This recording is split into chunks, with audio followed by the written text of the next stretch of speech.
Hey, salut les rockers, j'espère que vous allez bien.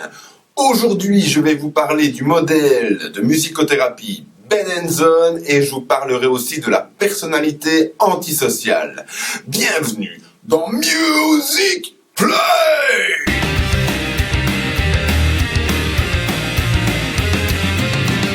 Je vous avais déjà parlé lors d'une première vidéo des 5 modèles en musicothérapie. Aujourd'hui, je vais revenir sur le modèle Benenson.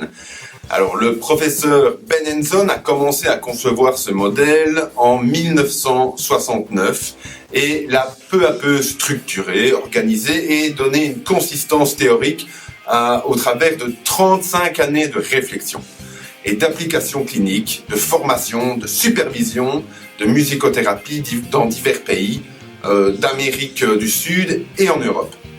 Le modèle Benenson est donc reconnu comme l'un des 5 modèles les plus importants de la musicothérapie et ça a été décidé durant le 9e congrès mondial de musicothérapie réalisé à Washington en 1999. Si vous voulez connaître les autres modèles de musicothérapie, j'avais déjà fait une vidéo, donc je vous invite à aller voir la vidéo précédente. Donc lui, il se différencie cependant de la majorité des autres modèles de musicothérapie justement parce qu'il prend en compte non seulement la musique, mais également tous les aspects du contexte non-verbal. Sa méthode fait partie des psychothérapies non-verbales qui utilisent des éléments non-verbaux, le corps, le son, afin de développer, traiter et analyser et même renforcer une liaison ou une relation entre le thérapeute et le patient. Et tout ça dans le but d'atteindre le bien-être du patient. Le modèle Benenson est une façon de comprendre et d'appréhender l'être humain. On représente le psychisme humain par un triangle. La base du triangle, c'est la zone la plus large et c'est l'inconscient. Alors, celui-ci est formé d'une grande quantité d'énergie en perpétuel mouvement. Alors, selon Freud, ces énergies, elles constituent des images, des pulsions, des contenus réprimés, des charges pulsionnelles. Et ces caractéristiques sont la temporalité, donc c'est-à-dire un temps particulier qui n'existe ni dans le passé ni dans le futur. Il y a aussi l'illogisme, l'absence de logique, de cohérence, comme par exemple le langage des rêves, et l'absence de contradiction, donc le principe de contradiction n'existe pas. Ces caractéristiques, selon Freud, dénomment le processus primaire, c'est-à-dire donc le dynamisme est donc la suivante, l'énergie, qui provoque des tensions, qui provoque des pulsions et qui provoque une décharge. Alors, toute augmentation de la charge génère forcément un déplaisir. Le principe de plaisir et de déplaisir représente la loi suprême des courants d'énergie. Selon le principe de plaisir, Freud, toute énergie de l'inconscient tend à se décharger vers la conscience. Mais avant d'y arriver à la conscience, ces énergies passent d'abord par le préconscient. Là, elles changent de caractéristiques et deviennent ce qu'on peut appeler le processus secondaire, dans lequel apparaît la temporalité, donc le passé et le futur existent, l'opposition entre le processus primaire et le processus secondaire. Alors, il y a une différence aussi entre le principe du plaisir et le principe de la réalité. Donc, c'est on ne peut pas dire qu'on peut réaliser tout ce que notre inconscient nous dit de faire. Ça, c'est la conscience qui nous dit c'est tolérable, c'est acceptable ou non. C'est au sein de ces énergies que le docteur Benenson a construit le principe des ISO. Donc, c'est quoi un ISO? C'est en fait une identité sonore. Donc, l'ISO est ce qui caractérise chaque être humain et qui fait donc partie de sa structure de personnalité. Alors, il y a divers ISO, bien entendu. Le docteur Benenson a divisé certaines choses. Donc, il y a d'abord l'ISO universelle, donc ça c'est pour tout le monde. Donc, elle se situe dans la zone de l'inconscient et de chaque personne. Cette ISO universelle se traduit entre autres par les archétypes corporo-sonoro non-verbales Donc il y a les battements cardiaques et sa pulsation de rythme binaire. 1, 2, 1, 2, 1, 2. Les pauses entre chaque pulsion. Nous avons le son de l'inspiration et de l'expiration. Nous avons le son du flux sanguin, le frottement du sang contre les parois des artères et des veines, le mouvement des tensions et de détente de ces parois, la densité du flux sanguin, la couleur et la circulation de ce liquide, sa température, tous les sons et mouvements de notre corps, tous les sons et stimuli de la nature, tous les phénomènes qui appartiennent aux écosystèmes et qui sont entourés de nos ancêtres, de notre arbre généalogique. Tous les sons, les sensations provoquées par l'eau, le vent, le rythme de la marche, du trot, de la course, les mouvements ancestraux qui se trouvent dans les danses tribales, le système de communication des animaux comme ceux des baleines ou des dauphins. Il a été observé que les autistes, souvent, les sons de ces animaux, ils sont attirés par eux. Et tous les sons primitifs, ce sont de nouveaux sons, en tout cas, se sont rajoutés, et ça c'est propre à l'évolution de l'homme, de la civilisation et de la culture. Alors il y a aussi l'isogestaltique. Alors elle est située également dans la zone de l'inconscient. L'isogestaltique est constituée d'énergies qui vont caractériser chaque être humain. Elles vont caractériser l'histoire de chaque être humain dès sa gestation, donc c'est-à-dire dès sa conception dans le ventre maternel. Et donc ainsi, l'isogestaltique est la représentation de tout individu. Donc les énergies de l'isogestaltique constituent l'identité, la forme, la personne. Il se différencie par cela des autres.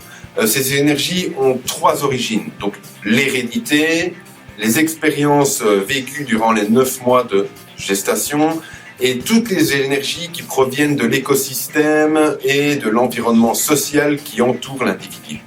Il y a aussi maintenant l'isoculturel. Donc l'isoculturel, ça se situe dans le préconscient, donc on remonte tout doucement, et il est formé des énergies qui apparaissent à partir de la naissance d'un individu et font partie de son environnement familial, social et culturel.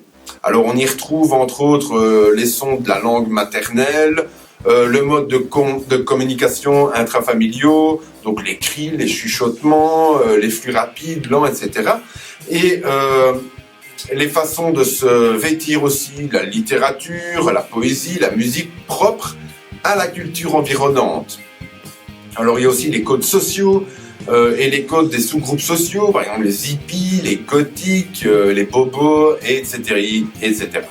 Il y a aussi l'isocomplémentaire. Donc l'isocomplémentaire, il est formé par un ensemble d'énergies qui apparaissent et disparaissent selon les états d'âme de l'individu et des relations qu'il établit avec les autres. Donc l'isocomplémentaire, c'est un concept psychocorporel et il y a inclus non seulement le son, la musique, les mouvements, les silences, mais également les odeurs, la texture, la température et beaucoup d'autres éléments qui font partie du contexte non verbal. Alors il y a aussi l'iso-interactif. Alors l'iso-interactif, ça se résume donc l'accumulation des énergies qui caractérisent la relation. Donc le lien entre 2 personnes ou alors en groupe, ce canal énergétique de communication qui établit les codes imperceptible entre chacun sera comme un facilitateur pour le processus de communication verbale.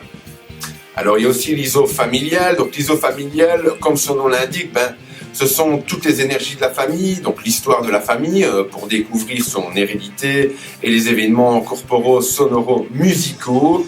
Donc voilà, c'est tout ce qui fait partie de l'environnement de la personne, qu'est-ce qu'il écoutait étant petit, les différents mouvements, etc. Donc tout ça vraiment est analysé. Et ça analyse aussi ce qu'il fait maintenant, donc ce qu'il écoute maintenant, comment il vit maintenant, etc.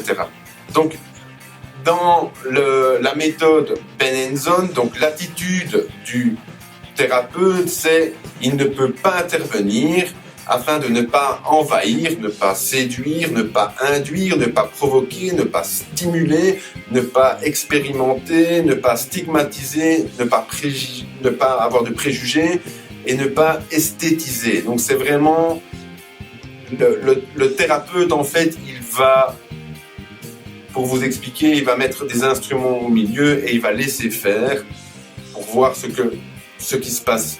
Donc tout va être analysé, le temps de silence, les comportements, le moment de la musique, qu'est-ce qui a fait qu'à un moment donné, la musique, elle était en rythme alors qu'avant, ça n'y était pas. Donc c'est vraiment toutes ces choses-là, tous les ISO qui vont être analysés. Dans une prochaine vidéo, je continuerai l'approche Benenson parce qu'il y a quand même pas mal d'autres choses à dire, comme l'objet intermédiaire, le temps thérapeutique, le silence, le temps de latence, le phénomène de totem, la symétrie, la similitude et la simultanéité. Voilà, c'est encore plein d'autres aspects d'analyse chez Benenson, donc je reviendrai avec ça dans une autre vidéo. Maintenant,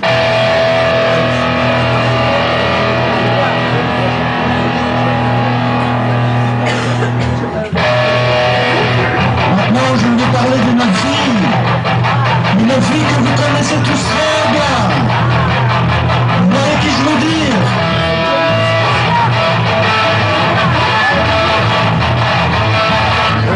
Gabriel.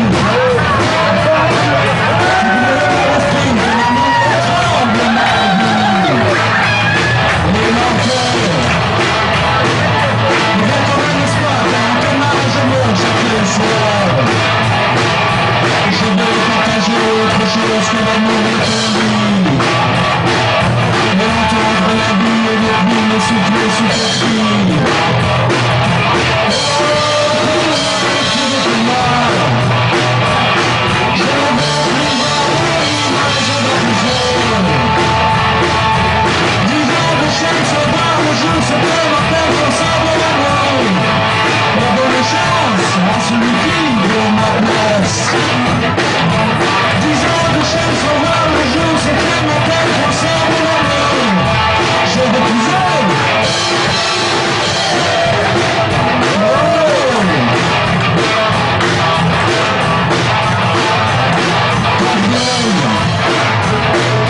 Tu frappes dans mon cœur, c'est une illusion de douceur. L'autre qui chante, c'est la voix d'une enfant avec laquelle tu glaces le mon sang. Je veux t'expliquer toute la terre, le jour et la nuit. Moi je veux t'approcher, mais tu tournes le dos et tu t'enfuis. Oh, faut-il le cœur. Je ne sais plus l'esclave de ta chair. C'est que ma peine comme ça me l'amour. Et dans mes chances, à celui qui veut ma place. 10 ans de chaîne sans voir le jour, c'est que ma peine comme ça de l'amour. Je veux plus elle. Mais je veux plus elle.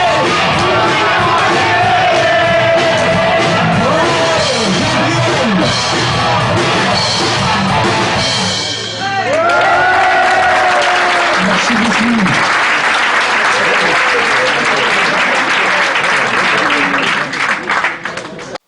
Je vais maintenant vous parler de la personnalité antisociale. Donc, qu'est-ce que j'entends par antisocial? Antisocial, tu perds ton sang-froid. Par personnalité antisociale, je ne parle pas des hippies, du punk, des new wave, des boys band. Non, je parle vraiment d'une maladie, l'antisocial. Alors, qu'est-ce qu'on entend par personnalité? Donc, la personnalité, alors ce terme, il est complexe parce qu'il reprend l'ensemble des comportements, des attitudes et des motivations qui constituent un individu. Ça constitue la singularité de chaque être humain. Il peut aussi signifier les éléments de traits par lesquels on exprime la différence, l'originalité, l'identité de chacun. Pour le sujet de personnalité antisociale, ces caractéristiques ou traits de personnalité se reflètent dans les manifestations de son fonctionnement, par exemple au sein du couple, dans la famille ou alors en société. Elle s'extériorise par des comportements totalement inadaptés et même délictueux dans dont les conséquences, en tout cas, peuvent être variables. Alors, certaines particularités telles que l'incapacité à se conformer aux règles de la société ou l'irritabilité et l'agressivité débridée sont à l'origine de grandes perturbations familiales, professionnelles ou sociales. Il est à noter que les situations stressantes ou des événements tels qu'une remise en question humiliante, un conflit ou un échec peuvent provoquer des réactions d'impatience, d'hostilité, de colère, de manipulation et même de violence d'une personne atteinte d'un trouble de la personnalité antisociale. Qu'est-ce qu'un trouble de la personnalité? Donc, les troubles de la personnalité, ça correspond en général à des modes de perception, de réaction et de relations envahissantes et durables et sont responsables d'une altération significative du fonctionnement global de la personne. Un trouble de la personnalité désigne en psychiatrie une catégorie de traits de personnalité mal adaptés. Alors, ces comportements sont instables et sont souvent associés à une détresse ou à un handicap significatif. Alors, les manifestations de la personnalité antisociale, donc c'est déjà être incapable d'éprouver des émotions et de deviner celles des autres. Donc, c'est un rejet total des normes sociales, c'est une tendance à tromper, à mentir, une impulsivité et une incapacité à planifier des actes, une irritabilité et une grande agressivité, un mépris inconsidéré pour sa sécurité à lui, mais aussi pour celle des autres, incapable de conserver un emploi stable, incapable d'entretenir une relation amoureuse stable et l'absence de remords en cas d'agression sur les autres. Un individu ayant une personnalité antisociale est impulsif et intolérant aux frustrations. Il est incapable de différer l'accomplissement de son dessein, donc il a une idée, hop, il y va. Il est incapable aussi d'anticiper les conséquences de ses actes, que ce soit pour lui ou pour les autres. Il ne tire aucun enseignement de ses expériences passées et cherche à résoudre des conflits en passant à l'acte plutôt qu'en réfléchissant pour trouver une solution adaptée. Alors il transgresse régulièrement les lois ainsi que les règles sociales et morales et n'en éprouve ni honte ni remords. Paradoxalement, il se pose souvent en victime de la société en rejetant la responsabilité et la culpabilité sur les autres, en accusant de faire obstacle à la réalisation immédiate de ce qu'il a envie. Alors son comportement agressif verbal et physique prend ses sources dans le mépris qu'il éprouve pour les autres. Il ne ressent aucune émotion et fait preuve d'un égocentrisme manifeste. Son comportement et ses actes visent à la recherche de sa satisfaction immédiate et personnelle. Il est aujourd'hui avéré que toutes ces manifestations sont présentes dès l'enfance et que cela se manifeste par des grosses colères ou une agressivité envers les autres. Alors ils ont une agressivité envers les autres enfants, mais aussi envers les animaux et ont une opposition précoce aux parents. Alors ces comportements antisociaux sont souvent renforcés au moment de l'adolescence, par des bagarres multiples, des fugues, voire un refus affiché pour tout ce qui est discipline.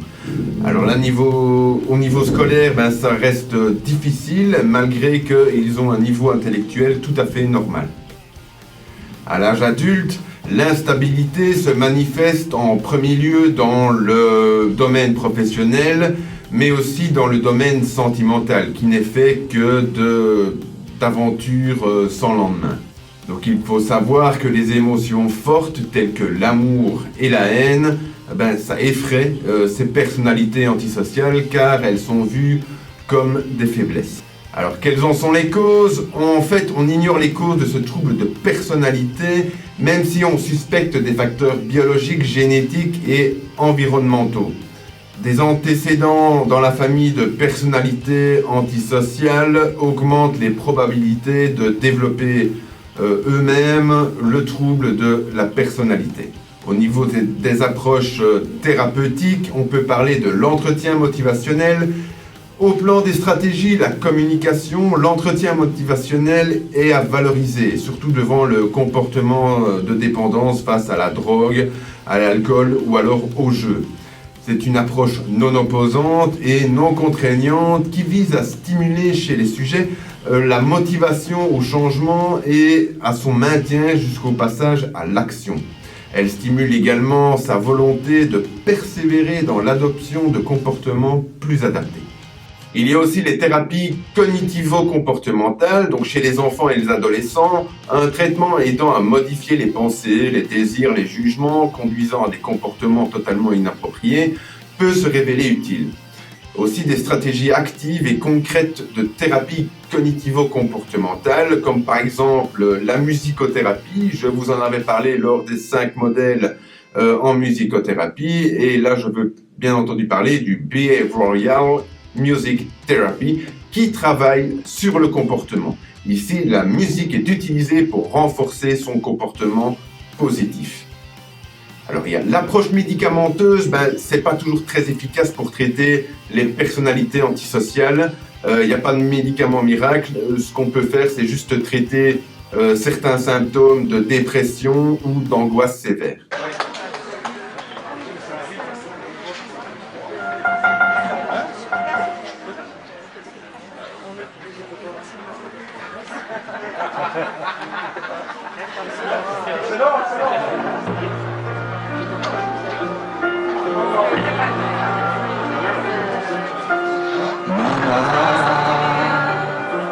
Just killed the man.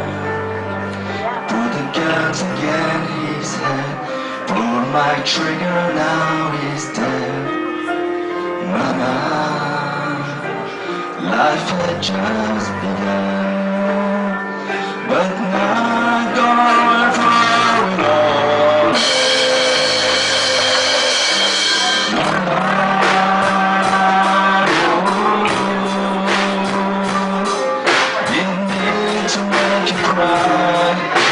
If I'm no longer there this time tomorrow, carry on, as if nothing remains.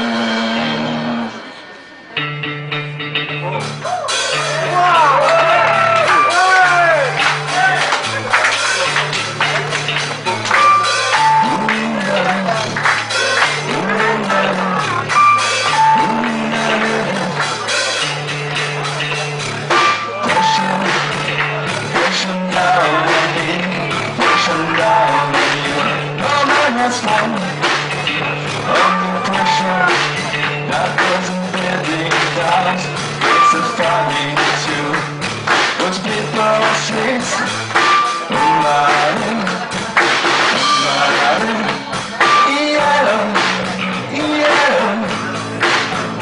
It's a terror knowing what this world is about. Watching such a friends drinking dirty on. And tomorrow is behind us.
Je vous remercie d'avoir regardé cette vidéo. La semaine prochaine, je vous retrouverai pour un épisode de Face A. Ça sera sur un album d'un groupe australien. J'espère que vous allez trouver. Et je vous souhaite une bonne semaine. À la semaine prochaine. Ciao. Ne me repousse pas, oh non, puisque je te reviens, le cœur entre les mains.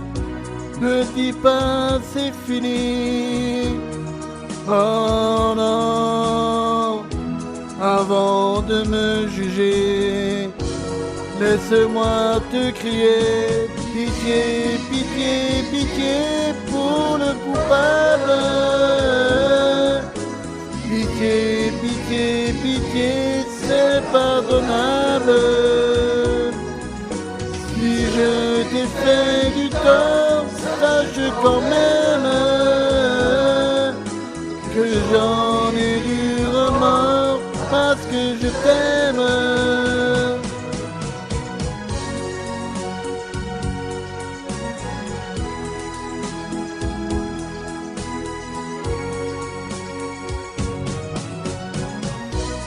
On ne peut pas briser, oh non, un si grand amour pour une folie d'un jour.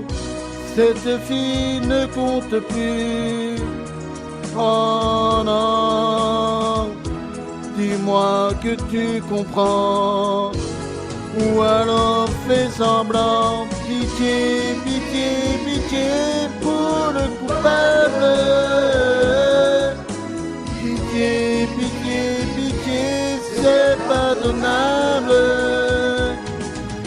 Si je t'ai fait du tort, sache quand même que j'en ai du remords parce que je t'aime.